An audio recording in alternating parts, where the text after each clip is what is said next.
మిథున రాశి వారికి ఎలా ఉండబోతుందో ఈ వీడియోలో సవివరంగా సంపూర్ణంగా తెలుసుకుందాం.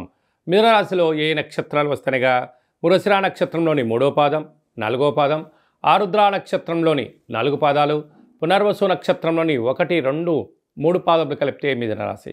చాలామందికి పుట్టినటువంటి కాల సమయంలో డేటా ఆఫ్ బర్త్లో లేనటువంటి వారికి పేరు యొక్క మొదటి అక్షరాన్ని అనుసరిస్తూ ఆ రాశిని తెలుసుకునే ప్రయత్నం చేద్దాం. కా, కీ, కు, ఖం, అజ్ఞ, చ, కే, కో, హ అక్షరాల వారినోడు మిథున రాశి జాతకులే. మిథున రాశి యొక్క అధిపతి బుధ భగవానుడు.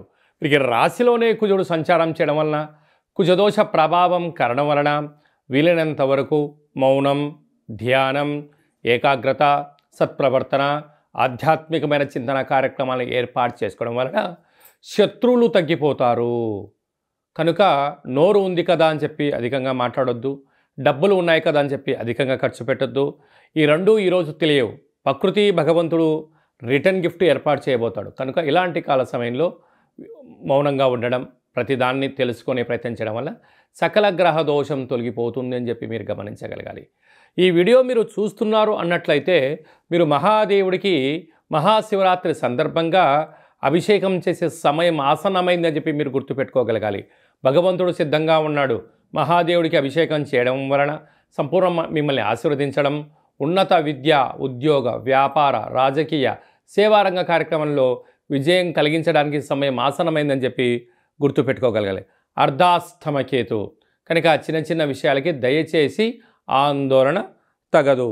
అలాగనే భాగ్యస్థానంలో బుధాదిత్య రాజయోగం, భార్యాభర్తల మధ్య స్వల్పమైన విభేదాలు ఉండినను దాన్ని ప్రశాంతంగా వినే ప్రయత్నం చేయండి.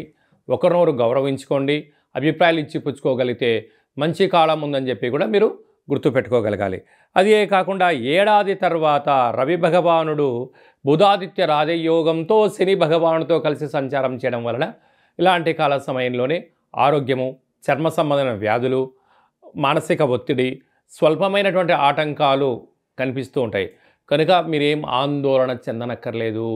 అంటే వర్షం వచ్చేటువంటి కాల సమయంలో ఉరుములు మెరుపులు ఎలా వస్తూ ఉంటాయో ఇవంతా తాత్కాలికమే. మీ మనోధైర్యమే మీ విజయం అని చెప్పి గుర్తుపెట్టుకోగలగాలి. అలాగనే రాజ్యస్థానంలో శుక్రరాహుల సంచార స్థితి, మీరు ఎదిగే కొద్దీ భగవంతుడు ఆశీస్సులు మీ పైన ఉండడం వల్ల స్థిరచరాస్తులు మీ సొంతం కాబోతున్నాయి.